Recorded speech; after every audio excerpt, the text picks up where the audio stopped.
have this opportunity to kind of showcase the different wrestling opportunities for girls as they go off to college. And these opportunities obviously might not be the most like orthodox way that you would think that you can wrestle in college, but they're definitely very valid ways that any girl can consider. So now we're going to go ahead and have our panelists introduce themselves. So when I name you, go ahead and say your name, your college, and what you plan on majoring in, or what you are majoring in if you're currently attending college. Or Ms. Ayres, you can just tell us about the work that you do. But we'll go ahead and we'll start off with Laura. Hi, so my name is Lara. I'm going to be a freshman at Brown this fall, and I plan to major in something related to business and entrepreneurship. Awesome. Next, we have Talia. Yeah, hi, I'm Talia. I'm a rising junior at Columbia, and I am majoring in economics and math. Next, we have Isabella. Hi, I'm Isabella. I'm a rising sophomore at University of Michigan, and I actually declared like last week mechanical engineering. So next, we have Marisol. Hi, I'm Marisol. I'm a rising sophomore at University of North Carolina, Chapel Hill. My major is political science with a minor in public policy and philosophy and economics. And what's my other minor? Social justice and economics. Social justice and economics. And I'm on the pre-law track. Awesome. Next, we have Daniela. Hi, my name is Daniela. I currently attend Rutgers. My major is exercise science. And I'm sorry, what was the other questions? Oh yeah, it was just what college you go to and what you're majoring in. So I think yeah, that's perfect. And then next we have Precious. Hey guys, my name is Precious. I'm a rising sophomore at Rutgers University. And Isabella, that's a cool major. I'm also mechanical engineering. Awesome. Next we have Hannah. Hi, I'm Hannah, and I'm going to be a freshman at Stanford in the fall. And right now I'm planning on majoring in biomedical computation and minoring in Spanish. Awesome. And last but not least, we have Miss Lori Ayres. Hey everybody, so excited to be with everyone today for a little while. I'm honored and humbled to just be among this group, and just want to shout out to Jasmine and Rebecca and everyone involved with this event at Sisterhood of Wrestlers. So impressed with your organization and putting this together, so thank you. So I'm from New Jersey. I'm a co-founder of Division I Women's Wrestling Organization with Jackie Davis and Kira Berry. I am also working right now as the chairperson for USA Wrestling New Jersey Women's Council. My husband, Chris Ayres, is the Division I men's wrestling coach for Princeton University. And my daughter will be attending Princeton in the fall and utilizing some of the non-varsity options that are offered there for women's wrestling. So excited to share about some of those opportunities in the second half of this event today. Awesome, thank you. And we also would like to share about Sisterhood of Wrestlers right now. So we're going to have Rebecca, who is the founder of Sisterhood of Wrestlers, just give a quick presentation on our organization and how you girls can get involved. All right, thank you, Jasmine. So I'm going to share screen this presentation.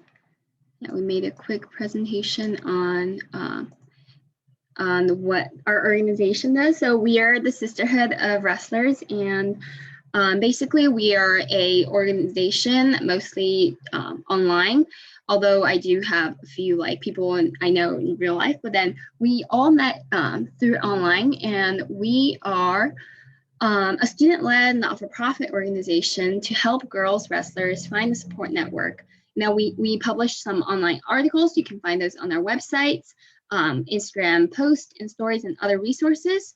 And it's just a really welcoming environment, especially in our group chat. We have people, asking each other, hey, what do I bring, like, to this wrestling camp I have next week? Or, what mask do I wear for this?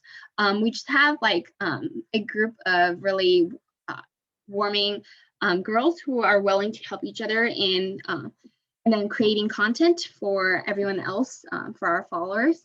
And you can find us on Instagram at Sisterhood of Wrestlers, or on TikTok, as well as on our website, sisterhoodofwrestlers.com. So we would love if you can visit us and maybe also drop a follow on our socials. And then, so what do? We publish articles, as I mentioned earlier, and we create a community through our social media, and also connecting wrestlers from around the country. We have quite a few members right now from different states, all just in our group chat, and in all creating different, we have some TikTok teams, we have our Instagram teams, and our website writers who are willing just to share their knowledge to everyone else. Really appreciate that.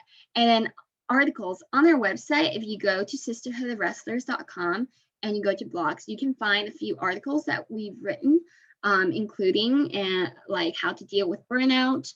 That one's actually in the progress of publishing. And then the complete guide to wrestling shoes, gears and shoes, how to avoid getting ringworms, and Oriana's story of the dark side of girls wrestling. So, and then as well as this picture right here, champions are made in the off season. So we constantly have new articles coming out, and we would love to have you guys visit us. And then lastly, how to get involved. We would love to have you guys join our team, and we have a Google form that can be found on our website homepage. If you fill that out, I will reach out to you and see where you might fit in our team. And then at the closing Zoom, we'll also be sending out the link in the chat if you're interested in filling that out. So that's my little presentation about Sisterhood of Wrestlers. Awesome, thank you. So now we're going to go ahead and we'll get started with the Q&A panelist event.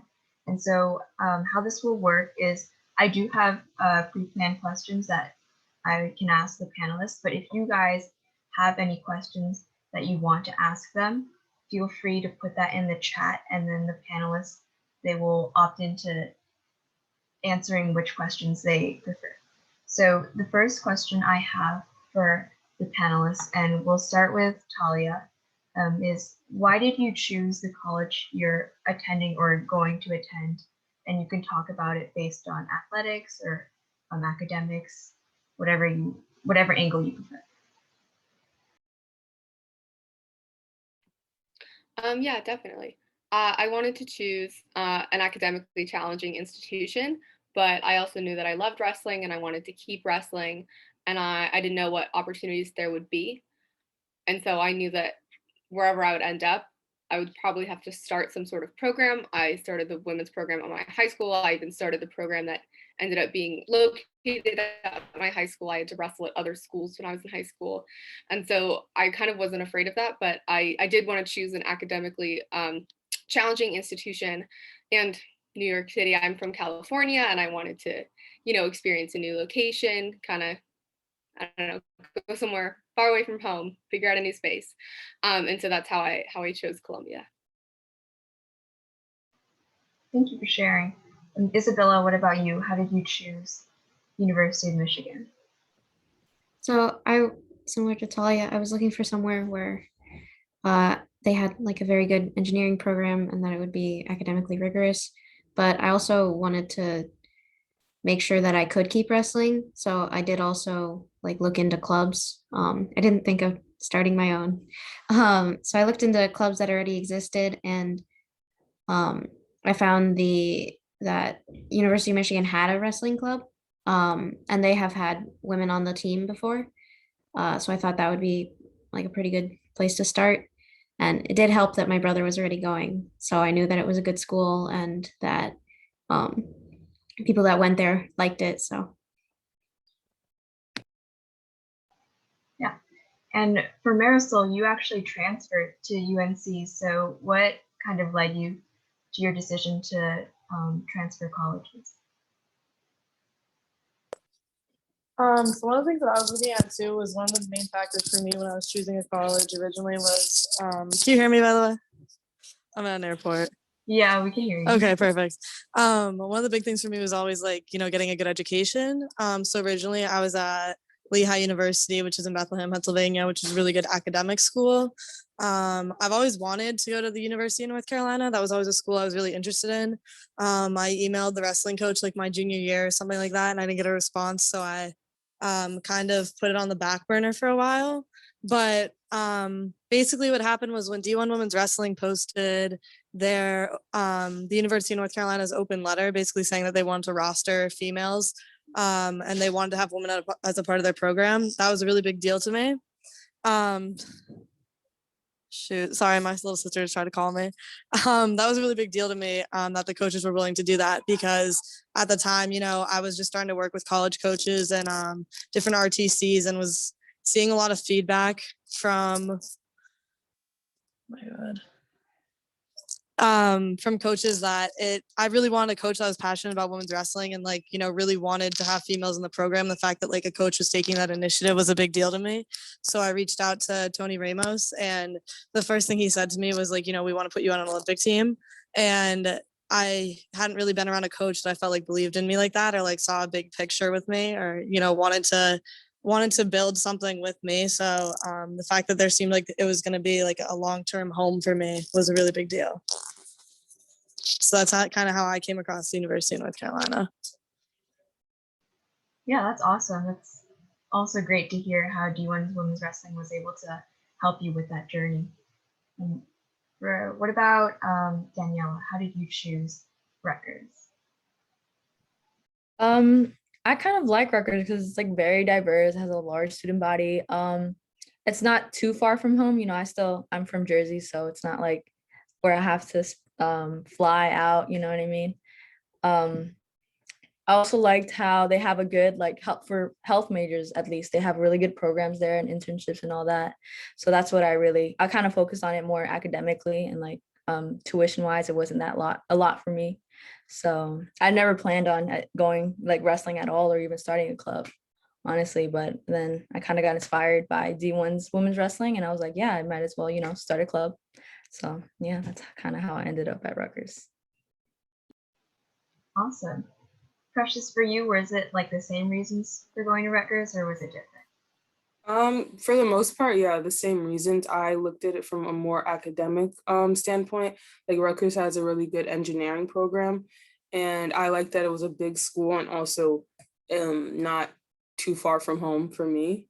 And excuse me, initially I didn't really see myself wrestling because they don't have a women's team or even a club. So starting a club was really exciting, but for the most part, I wanted to just look at it from academics. Yeah, great. For you, Hannah, what made Stanford stand out in terms of academics and athletics? Yeah, so I'm from California, so I live pretty close to Stanford. I'm only 2 hours away. So ever since I was 8 years old, I tell my mom oh, I'm gonna go to Stanford. Obviously, I didn't actually think that was gonna happen. Once I was in high school, I was oh, that's kind of a lofty goal. But I think just it has really great opportunities for the field that I'm going into, and I also the diversity of the student body and of the different academic opportunities you can get. I just think was unmatched by any of the other schools I was looking at. And another really big thing for me was that even though they didn't have a women's wrestling team right now, I think something really important is to help facilitate change for future people who may follow in my footsteps and want to come to Stanford. So I thought that was really exciting because I was also looking at UCLA and they already had a women's team or a women's club team, which was great. But I think that would be so amazing to help establish the team where other people can come, and it'll kind of pave the way for others. So those were my biggest things in choosing Stanford. Yeah, absolutely. I think with you and all the other girls here, the whole pioneering and paving the way is, I think, such an integral part of women's wrestling. For you, Ms. Ayres, I guess you can talk about Chloe's decision to go to Princeton? I know you guys have always been involved in that community, but what kind of made it stand out to Chloe? Thanks, Jasmine. I have to echo sort of what Hannah said. Chloe grew up right down the street from the university and just always dreamed from an early age of going to Princeton. She was surrounded by the D1 men's team, but unfortunately for Chloe and really, my husband and I aren't proud of this, probably not until her 7th grade year in middle school did she start to come out and be a wrestler, because she didn't see herself in wrestling. I mean, she was constantly surrounded by men and there were no women leaders or wrestlers around her. So she just didn't think it was for her. So when she started hanging out more around the wrestling mats and never wanting to leave, we sort of realized that she wanted to be a part of it. And then fast forward, she never lost that dream of wanting to go to Princeton. And so she just wanted to make it happen for herself. And like so many others, like Talia and like Marisol and like everyone, she wanted to be part of the legacy building because she didn't want to have to choose. She wanted to follow her academic dreams and not give up her aspirations to wrestle. So she shot for the stars, and she ended up getting lucky enough to get into Princeton, and she's super excited about leading the way and creating opportunities there. Yeah, that's awesome to hear. For you, Laura, what made Brown stand out to you? So I guess echoing kind of what everyone else has said, I also wanted a school that was going to be academically challenging. And I like the fact that Brown had that. It's also close to home. I'm from New York, so it was only like 2.5 hours away, which was definitely nice. And I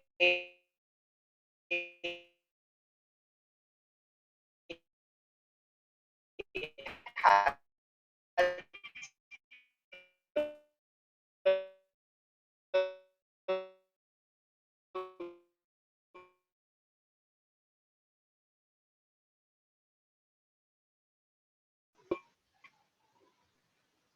Laura's on the road, so I think her audio is broken. with wrestling.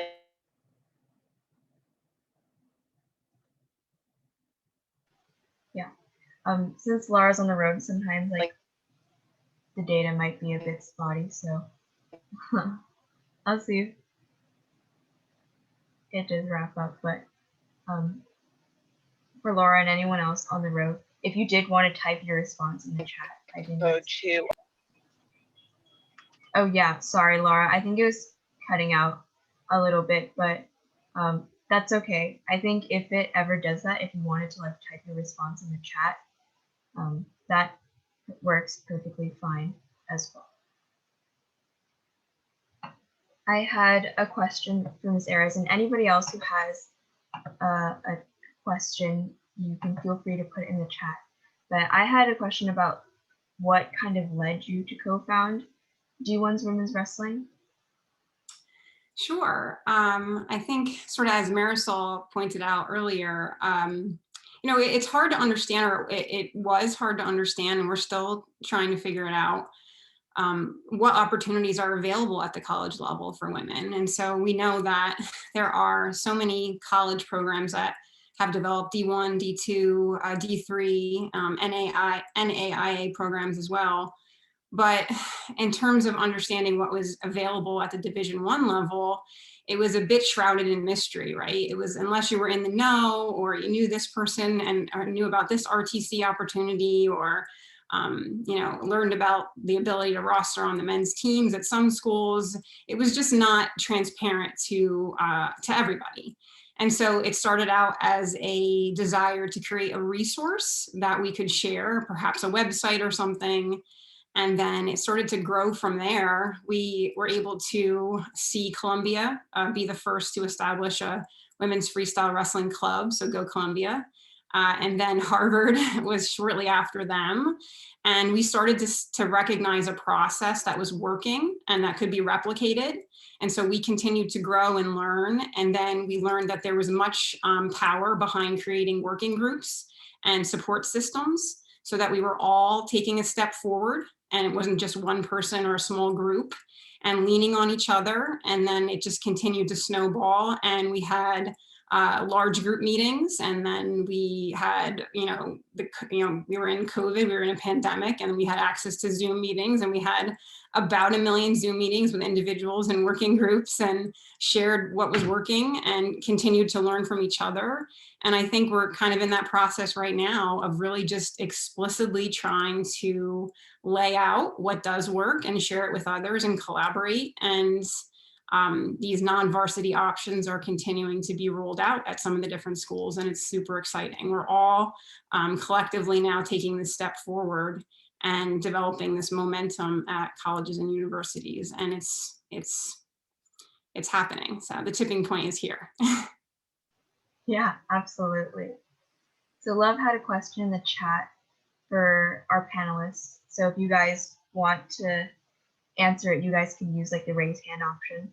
But she asks, what unique challenges did you all face in applying for college with the intent of wrestling there? Were there any extra steps that you had to take to pave the way for yourself during the application/recruiting process? So maybe you had to like reach out to their varsity coaches or anything else. But yeah, if any of our panelists want to answer that question, you guys can use the raise hand option. And I know some of you guys are on the road, so maybe if no one raises their hand, we could just go around.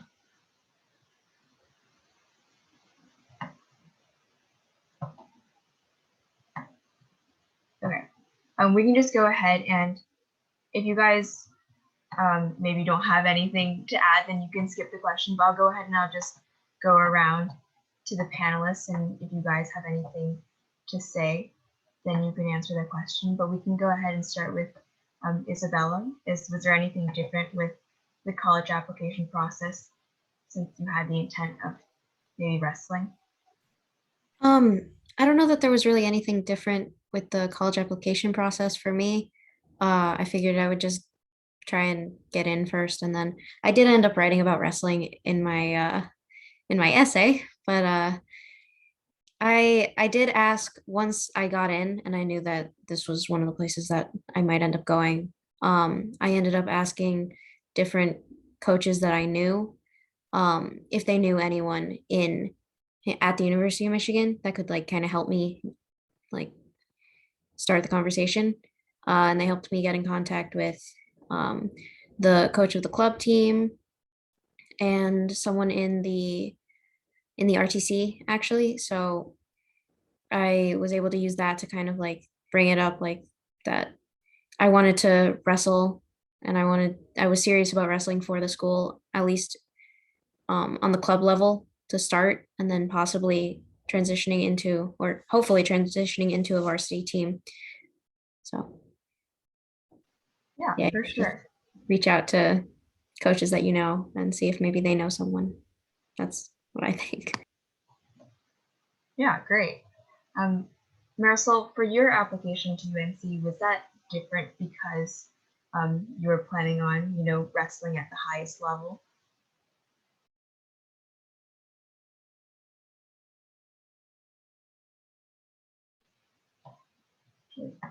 Let me see if she's, I think she left, it's probably like the airport, so that's not a problem. How about for any of the panelists, if you guys don't have any, I guess, responses, that's totally fine, but yeah, if anybody else wanted to add something about the college process because you guys wanted to wrestle. I'll just can you hear me, by the way? Yeah. Yeah, okay, sorry. I'll just jump in really quickly and say, I hope I'm speaking correctly for a lot of the girls on this call, but at least for me in my application, because I knew that I wanted to go to an academically rigorous school, unfortunately, there was no way for me to be recruited onto a team. So ultimately, I had to look at schools that I wanted to go to academically. And then after applying there, getting in, went to like that. I'm not sure if that was the experience for other girls, but that was definitely my experience. I did write about wrestling like Isabella in my like Common App essay, and Brown has a cool feature where you can make a video instead of an interview. So I spoke a lot about wrestling, the video that I made to send them. But other than that, the process was pretty much the same as it would be for anyone applying, except for the fact that after getting into Brown, I spoke more seriously with Coach Beckerman, who's the head coach. Yeah, very similar. Like there was no way that you can be recruited. So I didn't really, and when I was applying, this was when like Stanford wrestling was being cut. So I didn't really know anything, but I was still just applying just because, I mean, I just want for academics really. But yeah, I wrote about wrestling in my common application. However, I was just recently speaking with Kyra Berry from D1 Women's Wrestling. And she was talking to me about how and this is something just for everyone, like if you want to apply to a prestigious school that might be having up and coming women's wrestling program, do it, like, because as the admissions officers see more people applying to the school who are interested in women's wrestling, it's kind of telling to the school that, oh look, this is something that a lot of people are doing. And so that was what she was saying to me, like if anyone's interested in going to Stanford, apply and talk about wrestling. And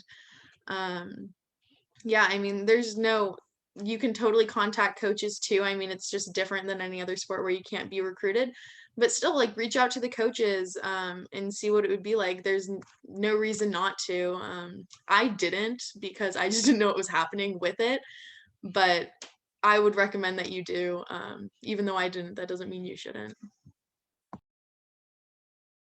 Yeah, definitely. Kira's a Columbia alum, so we love that. I actually, there's no way to be recruited for women's wrestling at Columbia either. And to address something that was dropped in the chat, there aren't athletic scholarships at Columbia. All financial aid is on a need basis. But when I originally reached out to Columbia just asking if there was going to be a women's team or if there was like a club in progress, just somewhere I could go and wrestle. And the person who responded to me was Kira Berry, saying that, that there are wheels churning and I should just put in my application that I like to wrestle and I want to wrestle at Columbia.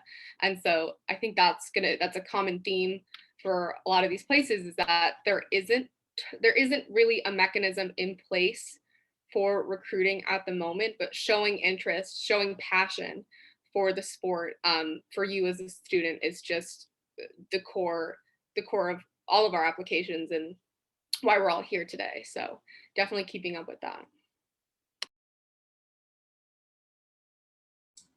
I would just echo too what Hannah was saying, and certainly Talia, about reaching out to the coaches. So I'm shocked at every year the number of women that actually reach out to my husband to inquire about what the opportunities are. He has been very vocal about being supportive of women's wrestling, and yet there are a very limited amount of women that are reaching out to ask him questions about the non-varsity options. I encouraged my daughter to reach out to all the college coaches where she was applying, and we were all very pleasantly surprised by the responses that she received, very honest responses, to be quite frank, and she was able to really help her make a more educated decision about where she wanted to apply to. So definitely reach out, don't hesitate to do that.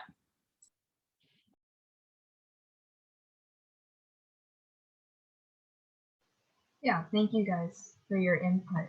I remember, Hannah, you were mentioning how like you applied during kind of like that Keep Stanford Wrestling movement, where like they didn't even know if they were having a varsity team. Like I remember seeing your post on the D1 Women's Wrestling account that I think it was posted after they had approved or like reinstated their program, and I was like, wow, like I wonder how crazy like the emotions must have been during that time to like not even know if they have a varsity program.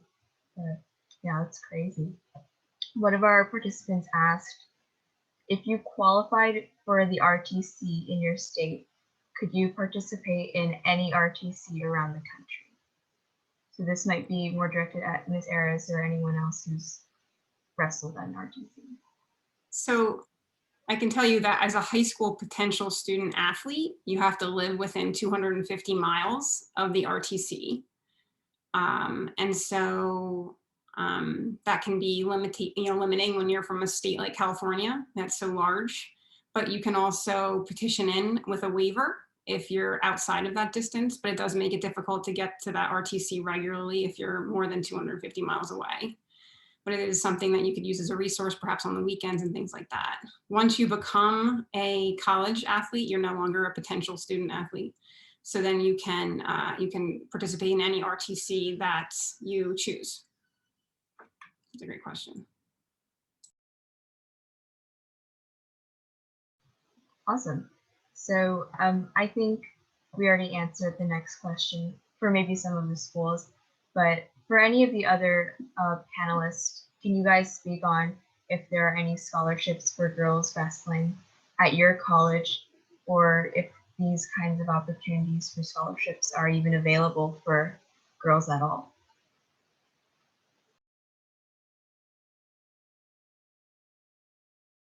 Oh, I don't know. Oh, sorry. So you no, you go first so I can follow up. Yeah, I mean, at Stanford, all scholarships are need-based. However, I would really recommend applying for local scholarships. That's what I did, and I got just because like I got a lot of like women in sports scholarships just locally through organizations around where I live, and I think that that was really a really great opportunity to take advantage of. You might have to write some essays, but that's kind of where I got all my scholarships from. So I would recommend looking into that.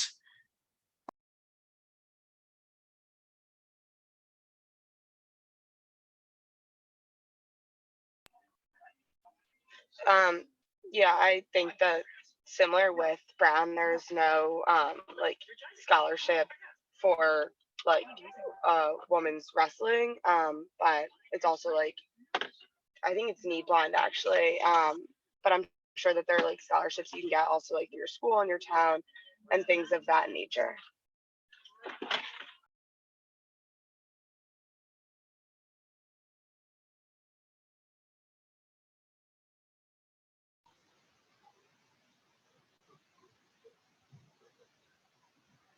All right. If the panelists don't have anything else about scholarships at their universities, we have another question about the RTCs. There are qualifications, but if you are a college wrestler and have not met the specific qualifications, can you still be a part of a regional training center?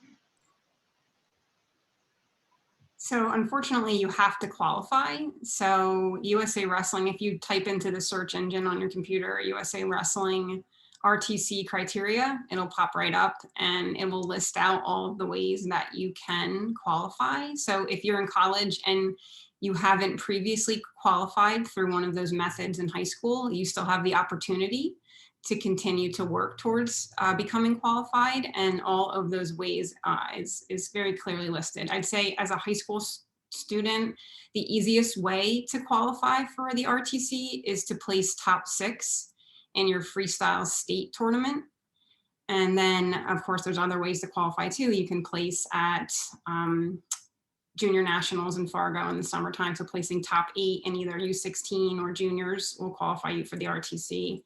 But many times at our state level, the freestyle state tournaments are not even well attended at this point. And so by just showing up and just being part of the event, you can place top 6 in most states at this point. So women are starting to learn that there is some value tied to that tournament. So in New Jersey, for instance, we're just now getting started with trying to utilize the RTC to provide additional practice opportunities, especially because RTCs, remember, only provide practice and coaching in the freestyle format. And so that's fantastic for our female wrestlers. And so there is very much a lot of value tied to placing top 6 in freestyle states. So the short answer is yes, you have to qualify. And if you don't currently meet those qualifications, then you cannot attend the practices. I think someone had a follow-up question about, like, does the junior nationals also include the prep nationals as well? So Prep Nationals is not a USA Wrestling event. So that's not affiliated with the RTC qualification. Yeah. And for the freestyle state event that you were mentioning in each state, would this have to be like, I know some states are still developing their tournaments where they might have like unofficial state tournaments. So would the freestyle state tournament have to be like an official state tournament, or could it be like with like a state organization that has like an unofficial state tournament? So to my knowledge, all of the states, Jasmine, that have sanctioned girls high school wrestling through their state athletic association are all folk style. So they all wrestle in the folk style format. And so that's all through their state athletic association. And so basically schools within that state are member schools of that athletic association. So then the freestyle state tournaments are run through USA Wrestling. So each state has its own USA Wrestling organization, and then they put on or sponsor a state freestyle tournament, and usually in the spring. And that is the tournament where you have to place top 6. So some people might think that still placing in your state folk style tournament is going to earn you criteria to participate in the RTCs. I think about 2 years ago, they did away with that criteria piece. You used to be able to place in your folk style state tournament and be able to use that as criteria to be part of the RTC. That's no longer allowed because RTCs are only freestyle training. So you have to qualify at that state freestyle event, top 6, or at one of the other ways that they list on the website. Yeah, that makes sense. And we had a question about what a regional training center really entails. But I think that'd be a perfect segue for Ms. Aris's workshop. So if you did want to learn more about that, she'll be talking about that in her workshop. And for our next question for all of our panelists, and we'll start with Daniela. How did all of you girls go about researching colleges during the college application process? Did you reach out to the men's wrestling coaches or see if the schools had club teams, or did you just kind of apply without really considering wrestling? Well, for me at least, I kind of applied without really considering joining the club team. Although I was like, maybe if I wanted to, if I had time, I could join the men's club. I think I saw like a picture of like a girl on their team. So I was like, maybe I could do that. But then later on, I kind of realized like maybe, it kind of sucks how there's not really an opportunity for women. Like they don't have a varsity team for women. And like, like what if for me personally, like what if there's a lot of girls in New Jersey that could apply to go to Rutgers to be on this varsity team, but they don't have the chance to. So then I kind of, I was like, I like wrestling, so I might as well, start this club that also helps female. We get our own room and we have our own practice where females feel more, safer and have an environment where we can, grow together and have more of a community. Yeah, for sure. Precious, what about you? For me, like I said before, I also looked at Rutgers from an academic standpoint. So I did consider coming from high school because it was just so much fun wrestling. Even though it was co-ed, I did consider joining a wrestling club. I didn't really think about trying to join like their men's team. So I'm just so glad that this is becoming a thing where a lot of female wrestlers can come together and put their heads together and find ways to get other women to join the team. Yeah. Yeah, absolutely. What about for you, Hannah? How did you go about researching colleges? Yeah, I applied to actually kind of a lot of colleges. So I was also looking at colleges for wrestling. I went on some college tours at schools that had varsity women's wrestling programs, established programs. So really, I kind of looked at everything I could. I looked at all my options and I kind of left everything open. I didn't want to just say, I'm only giving the opportunity to wrestle at an academic institution through a club, or like I'm only going to college that has a established women's team. So I really just wanted to see everything I possibly could. And so yeah, especially so at Stanford specifically, I knew that they had put in like a petition or an application for women's wrestling to be a club team, but because of all the craziness that was happening, it was like, oh, we're gonna wait because we don't even know if wrestling is gonna be a sport next year, so we're gonna wait and hold off on that one for next year.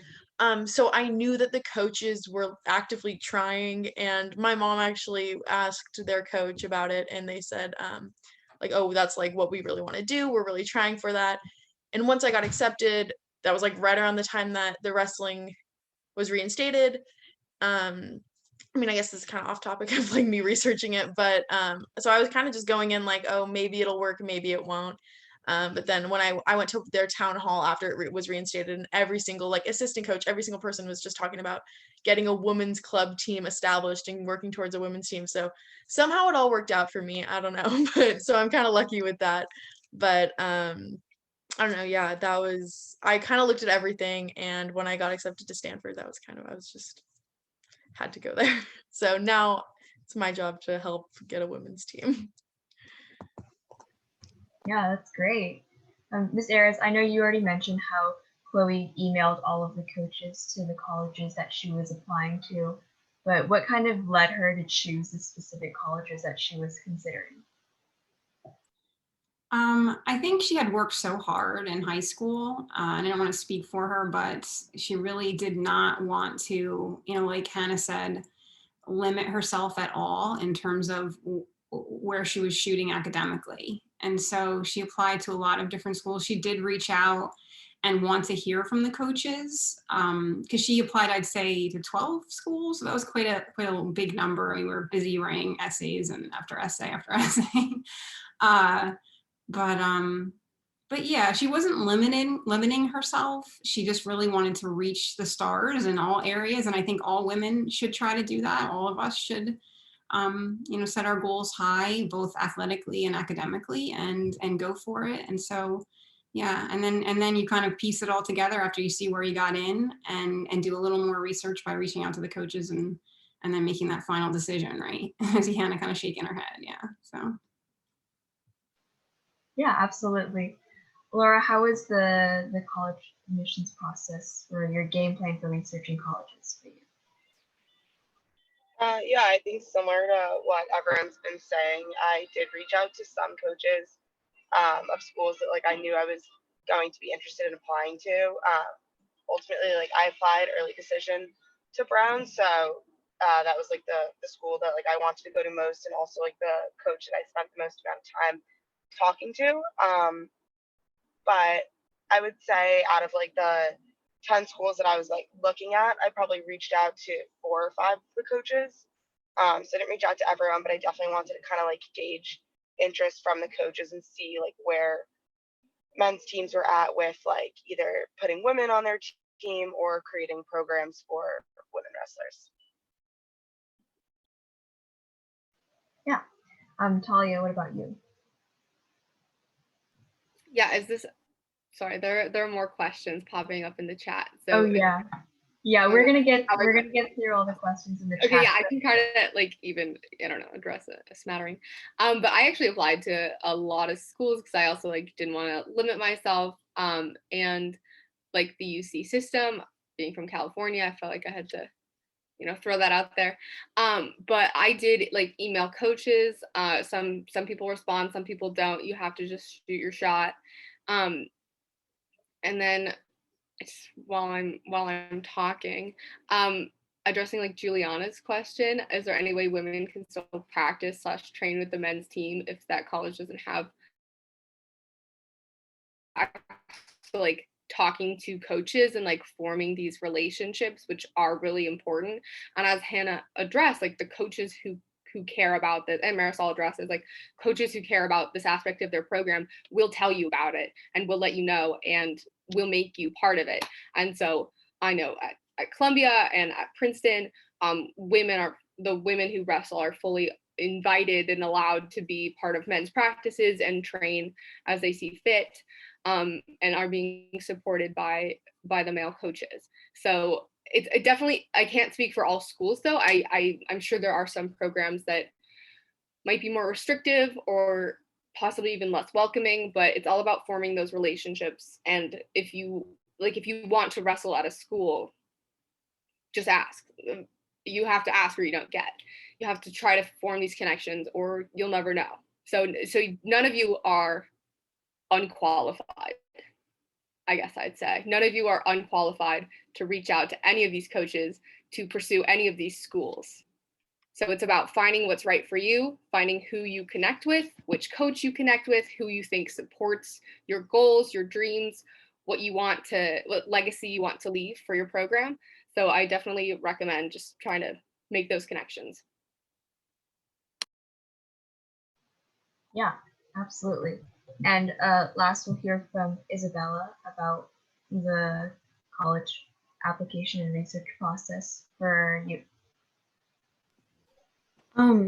Yeah, so I ended up only applying to 6 schools and only 3 of them I was actually interested in. So I was kind of I had certain things that I wanted from each school, which is why I ended up applying to so few. I wanted like a school that like wouldn't be like super mentally draining, because I went to a high school that was pretty like, it wasn't the best mentally, like mental health wise. So I wanted a school that wasn't like that, had very good engineering program, had some sort of art, like, because I'm looking at like a minor in some sort of arts, and that they had something that I thought could help me keep wrestling. So like depending on the school, I reached out to the coach, or I reached out to people on the club team, to ask about like their experiences and see what my options were there. But yeah, I mean, one thing I did do was, because I was looking at clubs so much, because I kind of, with engineering, there aren't a lot of schools that have women's wrestling and engineering. And I knew that I wanted to do engineering. So I was looking more at clubs. I did go on the NCWA website, for like the club, like the club wrestling organization. And I was looking at which schools had women's wrestling clubs, or not really clubs, but who had women wrestling in their clubs. So I feel like that was helpful, and that helps me reach out to some people. But yeah, I really I tried to reach out as best I could, depending on what was available at the school. If there was a varsity team, I tried there. I actually didn't end up reaching out to the varsity coach at UM, because there was a club team, and I wrestle lighter than the lowest men's college weight. So I had a feeling that I probably wouldn't be the best fit for the men's like varsity team to practice with them. So I figured the club would probably be a better starting point. And then from there I could use like their support system to try and talk to the varsity coach and try and get a varsity team going from there. But yeah, I guess it kind of depends on each college and what you're thinking that way. So Yeah, thank you for sharing. We'll go ahead and we'll go through. Sorry for not keeping up with the chat questions, but we'll go through that right now. Emma had a question about the logistics of training and practicing as a club team athlete, and I believe Daniela and Precious, you guys would talk about this in your workshop about creating a college club team. Do you think that's like mentioned in your presentation? Yeah, I think it'll be mentioned. So if you want to hear more about like the logistics of like having a club team and like what that really entails, that will be the workshop on creating a club team with the co-presidents of the Rutgers Wrestling Club.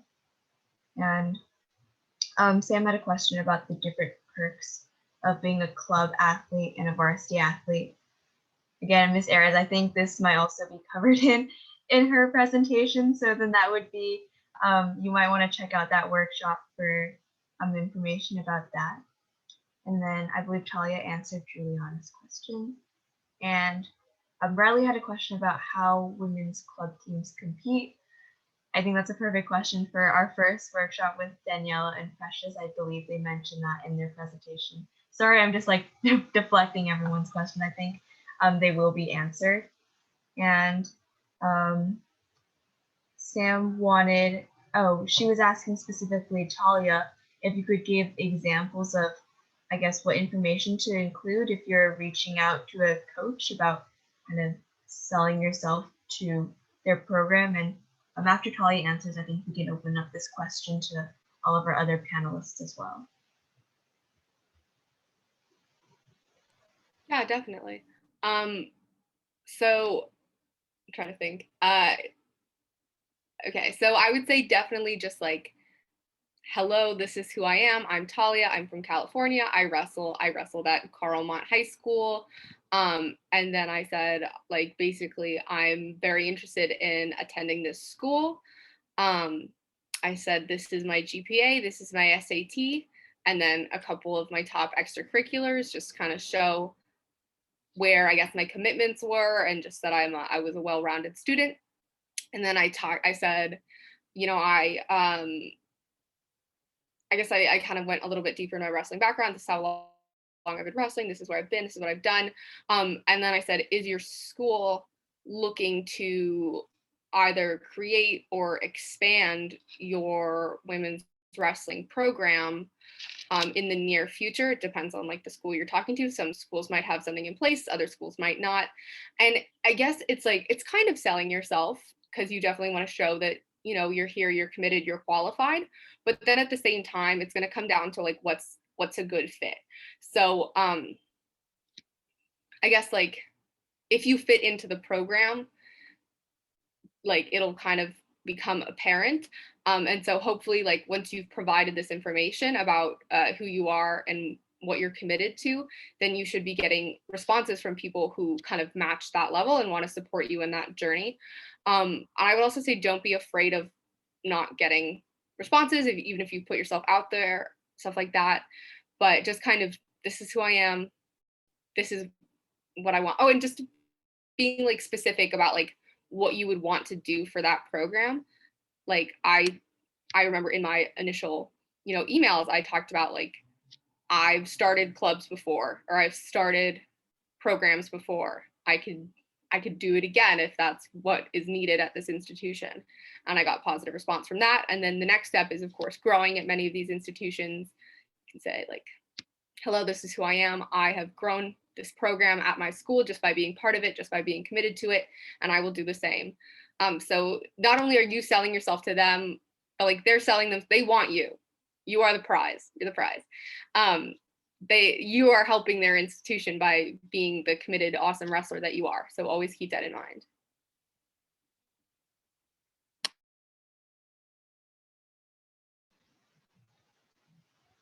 Did any other panelists want to provide examples of what to include in your emails? If you guys did reach out to varsity coaches, kind of talk about what you did write in your emails.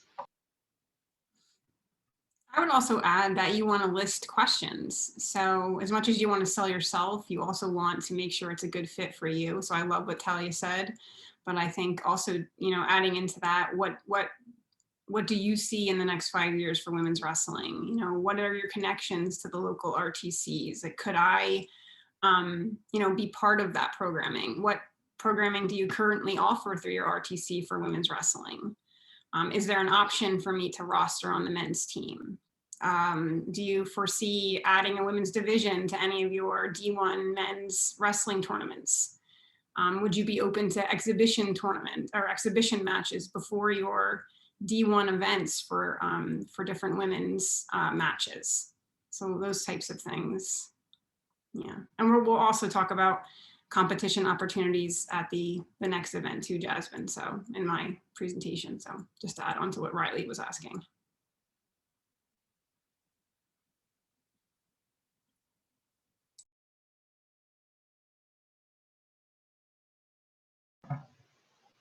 All right.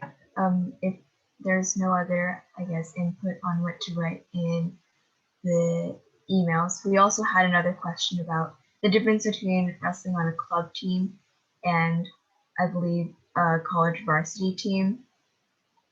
I don't know if you're mentioning that in your presentation, Ms. Ares, but if you are, then that would be a great place to learn more about that. Let's see.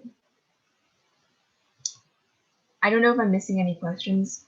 If I missed your question, go ahead and retype it in the chat. And if not, we're going to go ahead and go to just our last question for our panelists. In this, it will, instead of going around, you guys can just like unmute yourself and say your response. But for all of our panelists, what advice do you guys have for high school girls who want to pursue a wrestling career, but also want to choose the best academic fit for them? You guys can just like unmute and say your response.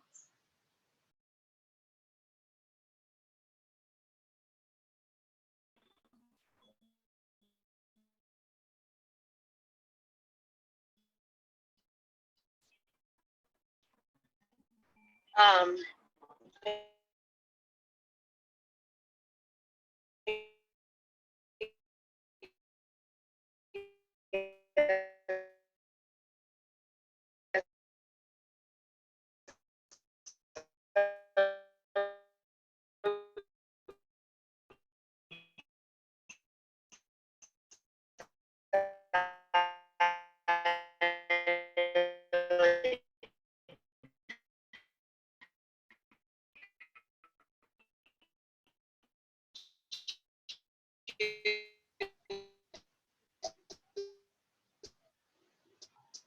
Yeah, I school think based on the academic fit then, because as you've seen from a lot of the girls in this call, like it is possible.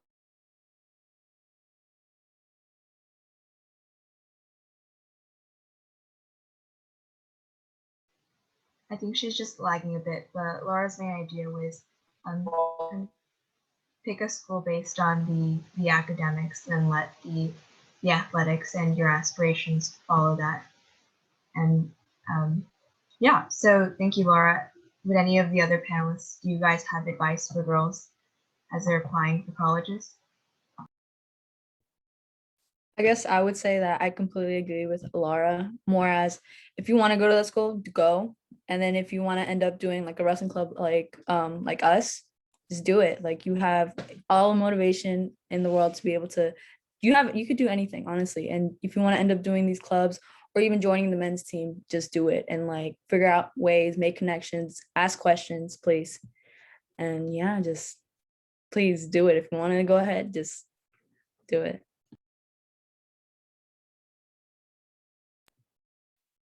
Yeah, I totally agree with you guys.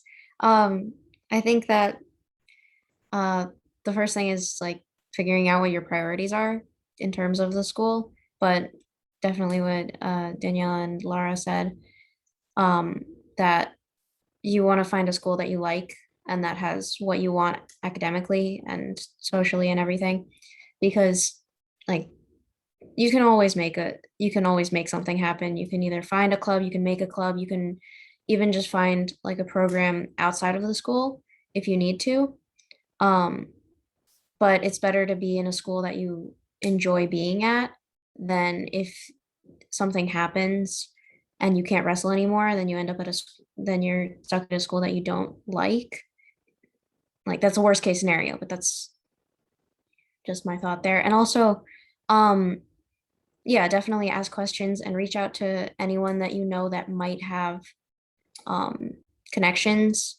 I talked to the people who beat the streets, especially Emma. She got me in contact with the club coach at Michigan. I spoke to my high school coach who knew someone in the club where he coached, who was in the RTC. So any coaches, anyone involved in wrestling might have a connection, even if you think that they might not. It's worth it to ask. The worst that they can say is that they don't know anyone.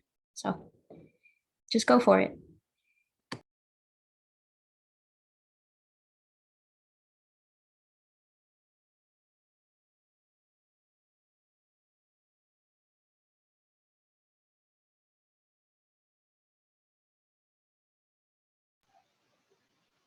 Yeah, if anyone of the panelists, if you guys don't have anything else to add, or if you do, that's totally fine. But as we're wrapping up and heading in to our workshops, if you guys did have any questions that we weren't able to get to today, or maybe you didn't think they were answered in the workshops, you guys can feel free to email the Sisterhood of Wrestlers email account, and then we'll go ahead and follow up with all of our panelists so that they can answer your questions afterwards. And I did hear that there were, I heard that there might have been a bit of confusion with the online program and like the links and stuff. So if the online program is not working, go ahead and just use this Google Doc that has all the links for our upcoming workshops. They should take you right to each of those meetings. And let me know if that doesn't work as well. But I think through that, you guys should be able to access our workshops, which after this meeting ends, they'll start at around 4:20. We'll give our workshop leaders a few minutes to, take a breather, use the bathroom. But thank you all for attending this Q&A portion of the event. And thank you to all of our panelists for coming here and taking the time out of your summer to answer the questions that we have. We're really excited to see what you guys will do at your universities. And thank you for obviously pioneering the way for all of us as we're getting ready for our college admission process and to go attend colleges. And with that being said, we'll go ahead and in 5 minutes, we'll go ahead and see everyone at their workshops. All right? Thanks. All right. Bye, guys. Thank you.